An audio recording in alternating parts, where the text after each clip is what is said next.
കുഴിമൂടൽ സമരത്തെ തുടർന്ന് അറസ്റ്റിലായ ബി.ജെ.പി. കൗൺസിലർമാർക്ക് ജാമ്യം. നാണം കെട്ട പോലീസ് ഒടുവിൽ ജാമ്യം നൽകിയെന്നും ജനവികാരം മാനിച്ചാണ് ജാമ്യം ലഭിച്ചതെന്ന് ബി.ജെ.പി. ജില്ലാ അധ്യക്ഷൻ വി രാജേഷ് പറഞ്ഞു.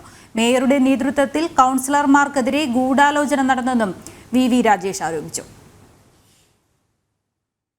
സർക്കാരിനെതിരെ ശക്തമായ ജനവികാരമുണ്ട് എന്ന് മനസ്സിലാക്കിക്കൊണ്ട് ഈ വിഷയത്തിൽ തിരുവനന്തപുരത്തെ ജനങ്ങൾ ബി.ജെ.പിയോടൊപ്പമാണ്, കോർപ്പറേഷനിലെ പ്രതിപക്ഷത്തോടൊപ്പമാണെന്ന് മനസ്സിലാക്കിക്കൊണ്ട് പൊതുസമൂഹത്തെ ഞങ്ങൾ അഭിസംബോധന ചെയ്ത നിമിഷങ്ങൾക്കുള്ളിൽ തന്നെ കൗൺസിലർമാരെ മോചിപ്പിക്കുവാൻ വേണ്ടി സർക്കാർ നിർബന്ധരായിരിക്കുകയാണ്.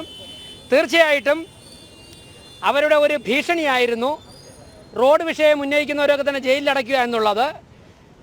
ഈ കൗൺസിലർമാരുടെ നേതൃത്വത്തിലും അതോടൊപ്പം തന്നെ ഞാൻ നേരത്തെ പറഞ്ഞതുപോലെ പൊതുസമൂഹത്തിലെ മുഴുവൻ ജനങ്ങളെയും സംഘടിപ്പിച്ചുകൊണ്ട് ഞങ്ങൾ തിരുവനന്തപുരത്തിന് വേണ്ടി വരാൻ പോകുന്ന ദിവസങ്ങൾ ശക്തമായ പോരാട്ടം നടത്തും. 30-ാം തീയതി കോർപ്പറേഷൻ കൗൺസിലാണ്.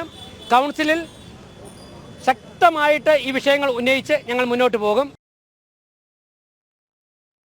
വിവരങ്ങളുമായി ശാലിനിയുണ്ട്. ശാലിനി, സംസ്ഥാനത്തെ റോഡുകളുടെ ശോചനീയാവസ്ഥയിൽ പ്രതിഷേധിച്ച് ബി.ജെ.പി. സമരം കൂടുതൽ ശക്തമാക്കാനാണ് തീരുമാനിച്ചിരിക്കുന്നത്. എന്തൊക്കെയാണ് വിശദാംശങ്ങൾ? ദൃശ്യ നാളെ മുതൽ തന്നെ ഈ കുഴിമൂടൽ സമരം തുടരുമെന്ന് തന്നെയാണ് ബി.ജെ.പിയുടെ ജില്ലാ അധ്യക്ഷൻ വി രാജേഷ് പൂജപ്പുര കൗൺസിൽ കൂടിയാണ് അദ്ദേഹം വ്യക്തമാക്കുകയും ചെയ്തിട്ടുള്ളത്. അല്പസമയം മുമ്പാണ് ഇന്ന് രാവിലെയോട് നടന്ന ഈ കുഴിമൂടൽ സമരത്തെ തുടർന്ന് അറസ്റ്റിലായ ബി.ജെ.പിയുടെ മുഴുവൻ കൗൺസിലർമാർക്കും ജാമ്യം ലഭിച്ചിട്ടുള്ളത്. എയർ ക്യാമ്പിൽ ഇവരെ രാവിലെ 11 മണിക്ക് സമരം നടത്തിയതിനു ശേഷം അറസ്റ്റ് രേഖപ്പെടുത്തിക്കൊണ്ട് എത്തിച്ചെങ്കിലും പിന്നീട് ജാമ്യം നൽകുന്നതിലടക്കം കാലതാമസം വരുത്തി എന്നുള്ളതാണ് ബി.ജെ.പി. ആരോപിക്കുന്നത്.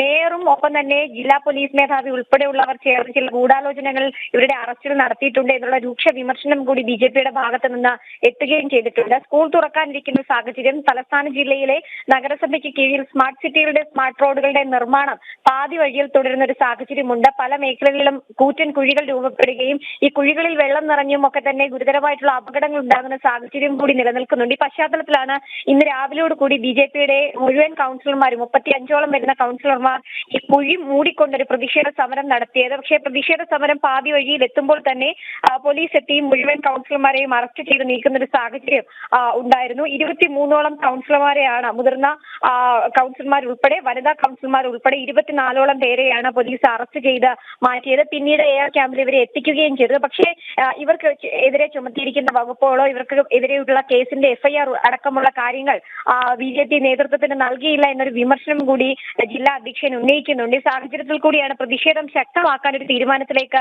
ബി.ജെ.പി. എത്തിയത്. അതിന്റെ തൊട്ടു പിന്നാലെ തന്നെയാണ് അറസ്റ്റിലായ മുഴുവൻ കൗൺസിലർമാർക്കും പോലീസ് ജാമ്യം അനുവദിക്കുന്ന ഒരു സാഹചര്യം ഉണ്ടായത്. പോലീസ് ചില ഗൂഢാലോചനകൾ നടത്തി. എന്തായാലും അത് ജനങ്ങളുടെ പ്രതിഷേധത്തെ തുടർന്ന് അതിൽ നിന്ന് പിന്നോട്ട് പോയതിന്റെ ഭാഗമായിട്ടാണ് ഇപ്പോൾ മുഴുവൻ കൗൺസിലർമാർക്കും ജാമ്യം ലഭിച്ചത് എന്നുള്ളതാണ് വി രാജേഷ് വ്യക്തമാക്കുന്നത്. നാണം കെട്ട പോലീസ് ഒടുവിൽ ജാമ്യം നൽകിയിരിക്കുന്നു എന്നുള്ള രൂക്ഷ വിമർശനവും കൂടി വി രാജേഷ് ഉന്നയിക്കുകയും ചെയ്തിട്ടുണ്ടെങ്കിൽ പോലും 30-ാം തീയതി തിരുവനന്തപുരം നഗരസഭയുടെ കൗൺസിൽ യോഗം ചേരുകയാണ്. ഈ കൗൺസിൽ യോഗത്തിലടക്കം ഈ കുഴിമൂടൽ സമരം ഊർജിതമാക്കി അതിലുള്ള പ്രതിഷേധം അറിയിക്കും. ഒപ്പം തന്നെ നഗരസഭയ്ക്ക് പരിധിയിൽ വരുന്ന എല്ലാ റോഡുകളും വേഗം തന്നെ യാത്രായോഗ്യമാക്കി കൊടുക്കാനുള്ള നടപടികൾ സ്വീകരിക്കണമെന്ന ആവശ്യവും കൗൺസിലിൽ ഉയർത്തുമെന്നുള്ളതാണ് ബി.ജെ.പി. ജില്ലാ നേതൃത്വം വ്യക്തമാക്കുന്നത്. ഒപ്പം വരും ദിവസങ്ങളിലും നഗരത്തിന്റെ വിവിധ മേഖലകളിൽ നിർമ്മാണം നടക്കുന്ന മേഖലകളിലടക്കം പാതി വഴിയിൽ നിർമ്മാണം നിൽക്കുന്ന മേഖലകളിലെ കുഴികളടക്കം അടയ്ക്കാനുള്ള കുഴിമൂടൽ സമരവുമായി മുന്നോട്ട് പോകുമെന്നും ബി.ജെ.പിയുടെ ജില്ലാ നേതൃത്വം വ്യക്തമാക്കുന്നുണ്ട്. ദൃശ്യ.